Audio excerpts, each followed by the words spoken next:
They say some moments stay with you forever. But this one didn't just stay. It split my life in two, everything before and everything after. It's been almost 3 years, and I still can't pass that hallway without feeling it all over again. The way his voice trembled, the way mine didn't. I told myself I was just helping. That's what family does, right? But there's a line between being kind and needing to be needed. And once you cross it, you don't come back the same. He was my nephew, 19, gentle, thoughtful, too grown to be a child, too young to understand the weight of what he was stirring in me. He came to stay after things got messy with his parents. One bag, one tired smile. I opened the door like I always did, without thinking. The house had been so quiet. Too quiet for too long. My husband, he'd stopped seeing me years ago. We talked like roommates. A nod, a mutter, a door closing. So when Liam showed up and said, "You always made me feel safe," I smiled. But something inside me moved. We started slow. Dinner. Small talk. He'd help with the dishes. I'd make him tea. Then came the late nights. The soft confessions.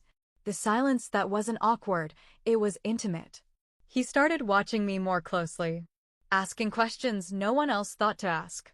And I started answering in ways I hadn't answered anyone in years. One night, he told me I looked beautiful in that old sweatshirt. And I laughed. But I didn't forget. I should have stopped then. Should have pulled away. But I didn't, because for the first time in years, someone saw me. Not as someone's wife. Not as the one who kept everything together. But as a woman. And I couldn't let that go. If you believe the truth isn't always black and white, subscribe to Heartfelt Tales Unfold. Some stories aren't told to be judged. They're told to be understood. And this one, it's only just beginning. I've always been the dependable one. The woman who keeps things steady, smiles politely, listens more than she speaks. The one who never makes a scene, never asks for too much. I wore that role so well. People stopped checking if I was okay. Married for over 10 years. No children. My husband, practical, disciplined, always busy. We used to talk about building a family. Then it became something we stopped bringing up. Then it became something we stopped feeling. He travels often, work, always work. And when he's home, he's present the way a painting is on a wall there, but untouched. Polite, predictable, but cold in all the ways that matter. The house is nice, quiet, clean, but empty in places that aren't visible. There are nights it feels like a museum, everything in place, but nothing alive. Then Liam showed up. My nephew, 19. Tall, soft-spoken. The kind of boy who always seemed a little older than his years. He'd gotten into it with his mom, my sister. Something about boundaries, pressure, needing space. I didn't ask for details. I just told him to come. When I opened the door, he looked exhausted. Not just tired, but worn, like someone who'd been trying too hard for too long. He smiled, shy, but warm. And for a moment, it felt like the air in the house shifted. I gave him the guest room. Made dinner. Tried to make it all feel normal. He thanked me every time I poured his tea. Picked up after himself without being asked. And when I sat beside him on the couch that first night, just to keep him company, he didn't pull away like most teenage boys would. He stayed. Quiet. Still. Like he didn't mind the silence. Liam had always been sensitive, even when he was little. He'd draw for hours. Watch people more than he spoke. Ask questions adults never expected to hear from a child. And now, as a young man, that sensitivity hadn't faded. It had deepened. He looked at me in a way that felt different. Not inappropriate. Just focused. Present. Curious. I caught it once. While I was talking about something mundane, like the weather, he was staring, not just listening, but watching, like he was trying to read between my words. Back then, I told myself it was admiration, that he looked up to me. But sometimes, the way he looked at me made me forget who I was supposed to be. And I'll be honest, being seen like that, after being invisible for so long, it did something to me. It started with a simple question. We were in the kitchen, me chopping vegetables, him scrolling through his phone. He looked up and said, "Would you ever let me photograph you?" I blinked. Me? I laughed, thinking he was joking. But he didn't smile. He just nodded. I need a subject. Someone real. Someone who doesn't pretend. I told him to ask one of his college friends. Someone younger. Prettier. Someone who hadn't been worn thin by years of being overlooked. But he just kept watching me. And he said no one sees what I see. I didn't know what to say to that. That night, he left his camera on the coffee table, like an open invitation. And the next morning, after breakfast, I picked it up, held it to my eye, looked through the lens. It felt strange, but not in a bad way. A few days later, I agreed. Just one session, I told him. In the living room. Nothing fancy. He nodded. But I could see it in his face, he was already somewhere deeper than I was ready to go. We started in the late afternoon. The light was soft, golden, slipping through the curtains like a whisper. I sat by the window, wore a sweater I hadn't touched in years. It used to be my favorite before I stopped caring how I looked in it. He didn't say much, just gave little directions. Turn your head slightly. Look down, but not sad. Now, look at me. And I did.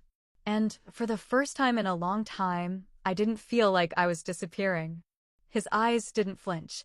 His hands moved carefully, and the camera clicked like a soft heartbeat between us. I laughed at one point. Nervous, a little embarrassed. Said, "You must be running out of film." He smiled. "Good light waits for no one," he said. "Besides, you have the kind of face people write poems about." I froze. Not because it was flirtation, but because it was so tender, so effortlessly kind. I hadn't heard words like that in years. Not the scripted compliments husbands toss out on anniversaries, but something true. Something that saw me. And for the rest of the shoot, I didn't look away from the lens. Because for the first time, I wanted to be seen. It wasn't loud. What happened next? There was no music. No touch. Just air between us, dense, humming, charged. He lowered the camera. And he looked at me. Not like someone who'd just taken a photo, but like someone who'd just found something. And in that moment, I wasn't just a woman sitting by a window. I was the art. I replayed that moment in my head more times than I care to admit. The way he looked at me. It wasn't lust. It wasn't confusion. It was something else. Something deeper. Like he was trying to memorize me. After that day, something shifted. In him. In me. In the space between us. I started paying more attention to the way I looked in the mornings. Not because I wanted to seduce anyone, but because I didn't want to disappear again. I wore my hair down more often. Dusted blush onto cheeks that hadn't blushed for anything in years. Pulled out old sweaters I used to love, the ones that hugged me just right. He noticed. And I noticed that. He started lingering, too. Not in an obvious way. But I could feel it. The way he waited by the door when I was on the phone, or how he hovered in the kitchen, drying a dish that didn't need drying just to be close. I told myself it was nothing. He was young, grateful, affectionate in the way some people are when they finally feel safe. That's all it was. That's what I told myself. But at night, when I lay in bed next to a husband who fell asleep with his back to me, I found myself staring at the ceiling, thinking about the way Liam had said my name that morning. Soft, careful, like it meant something, and the guilt, it came quietly. It didn't shout. It whispered. It clung to me in the moments in between, when the dishwasher hummed, when the house was too quiet, when my husband kissed my forehead like a task to complete. I started rereading Liam's texts, most of them harmless. A photo from his class. A meme. A joke. But I kept going back, smiling when his name lit up my screen, heart beating a little faster when I heard his footsteps in the hall.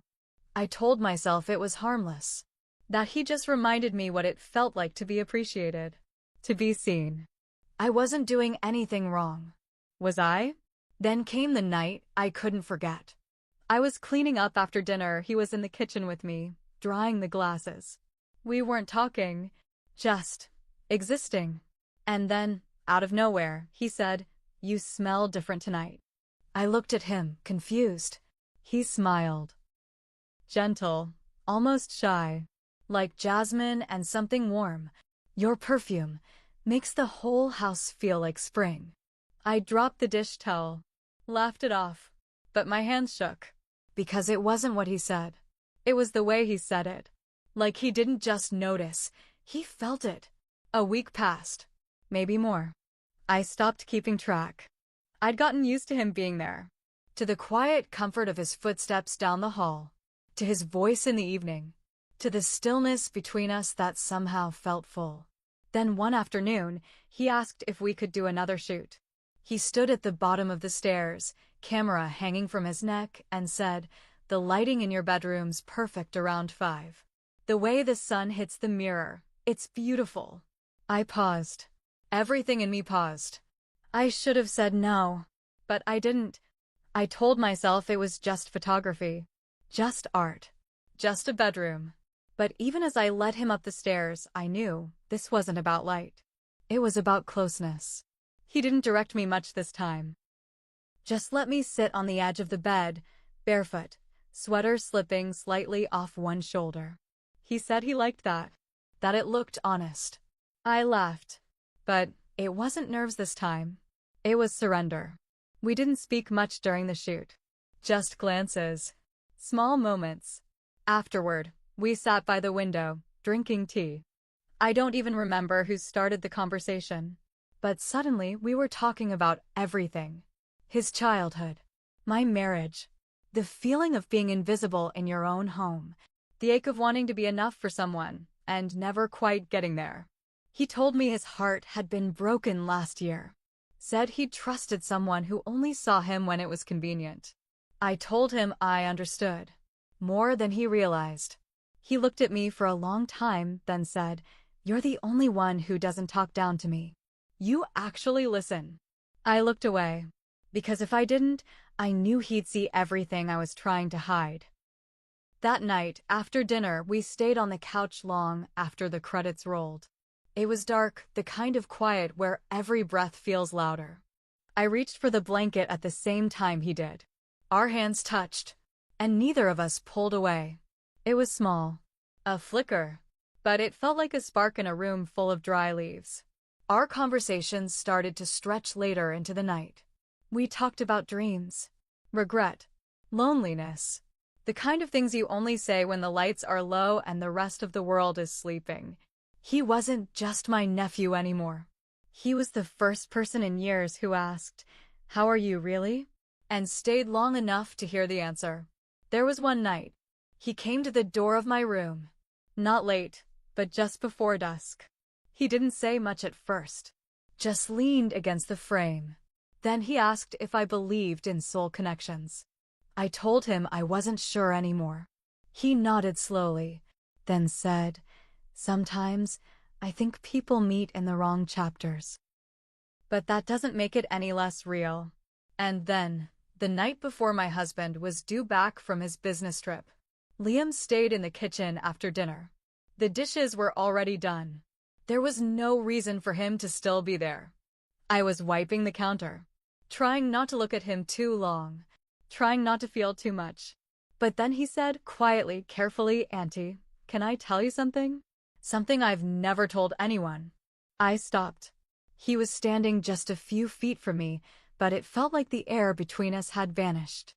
I looked at him, and he looked right into me. No flinch, no hesitation. "It's you," he said. "It's always been you." I didn't answer him right away. I couldn't. The words he said, "It's always been you," they hit something in me I didn't know was still alive. I stared at him, my hands still damp from the dishcloth, my breath shallow, my mind scrambling for something safe to say, something adult, something appropriate. But nothing came. Only silence. And in that silence, he stepped closer. Not quickly. Not boldly. Just closer. Like he was giving me every chance to stop him.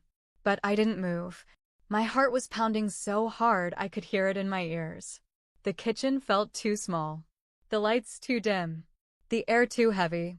He reached out and touched my hand. His fingers were warm, gentle, barely there, but enough to make me feel like I was breaking open. I didn't pull away. I didn't lean in either. We just stood there, still, on the edge of something we couldn't name. It wasn't passion. It wasn't lust. It was the overwhelming ache of being seen and not being able to unsee. The kind of moment that doesn't scream, doesn't rush. It just holds you, right there, in the possibility of what could happen if neither of you walks away. He looked at me like he was waiting. For permission. For clarity. For anything. And I wanted to say something wise. Something final. But my voice shook when it finally came out. I whispered, "You need to go." But it didn't sound like a command. It sounded like a question. Like a plea I wasn't sure I meant. He looked at me for a long moment. And then, he turned. Walked out of the kitchen. Out of the house. And he didn't look back. The next morning, the house felt different. Not louder. Not messier. Just heavier. The silence wasn't peaceful anymore. It pressed against the walls like something alive. Like something waiting to be acknowledged. I didn't sleep much that night. I lay there staring at the ceiling, listening for footsteps that never came back down the hall. Half of me hoping he'd knock on my door. The other half praying he wouldn't. When I came downstairs, he was already in the kitchen. Backpack by his feet. Avoiding my eyes. He didn't say much, just that he'd called his mom. Said things had cooled off back home, and he thought it was time. Time. Like it was a decision made in the light. When we both knew it had been made in the dark. I nodded. Didn't ask questions. Didn't push. There was nothing to say that wouldn't make it worse. Nothing I could offer that wouldn't be misunderstood. Or worse, understood perfectly. He didn't touch his coffee. And when I reached for a cup of my own, our fingers almost brushed. We both flinched. It was like that moment in the kitchen the night before had burned a boundary into the air. And now neither of us knew how to breathe around it. He didn't hug me goodbye. He just said, "Thanks for everything," and closed the door behind him. And that was it. My husband came home that evening, suitcase in one hand, phone in the other. He walked in like nothing had changed, kissed my cheek out of habit, asked what I'd made for dinner. Didn't notice the way my hands trembled. Didn't notice the way the house held its breath. He talked about his meetings, the airport delays, a new project. And I nodded at all the right places, laughed when I was supposed to, pretended. Because that's what I've always done best. But I had changed. Something in me had cracked open and I couldn't patch it back with silence. I was different now. And he didn't even notice. That night, after the dishes were done and he'd gone to bed early, like he always did, I stood in the guest room. The bed still made. No trace of Liam left. But I could feel him there. In the way the air hung heavy. In the way the shadows lingered longer than they should have. It felt like grief. But no one had died. Sometimes I still walk past the guest room. I don't go in. I just stop in the doorway and let the silence remind me of what used to live there. Not a person. A feeling. A version of myself I hadn't met in years. There are days I ask myself the same question over and over again. Was I grooming him? Or was he just the only one who saw me as more than a shadow? It's a question that doesn't come with an answer. Just shame wrapped in memory. I think about his eyes. The way they softened when he listened. The way they held me when the world forgot I was worth looking at. I remember how he said my name. Not as aunt, not as ma'am, not as someone older and distant. But like I was a person. Whole. Unhidden. And I remember my own heartbeat. How loud it got in the quiet. How fast it ran toward something I knew I shouldn't want. I didn't love him. I know that. It wasn't love. But I loved how he made me feel. Seen. Valued. Desired. Not for my body, but for my presence. And maybe that's worse. Maybe it's easier to forgive less than it is to forgive emotional hunger. I tell myself I was protecting him. That by stopping things before they went too far, I did the right thing. That I stepped back when I could have leaned in. But if I'm honest, was I really protecting him? Or was I just protecting myself? From what would have happened next? From what he might have said if I'd let him? From what I might have admitted if I hadn't whispered, "You need to go." There's a part of me that still aches to hear the rest of his sentence. To know what came after, it's always been you. But I'll never know, because I chose silence. And silence is the one answer you can't take back. Have you ever been seen by someone and it changed how you saw yourself? Not loved, not desired, just seen. In a way that stripped everything else away, your roles, your titles, your age, and left only the rawest, realest version of you? That's what he did. He saw me, not as a wife, not as his aunt. Just me. And I can't help but wonder, was I wrong for not stopping him sooner? Or was I just a woman, trying to matter again?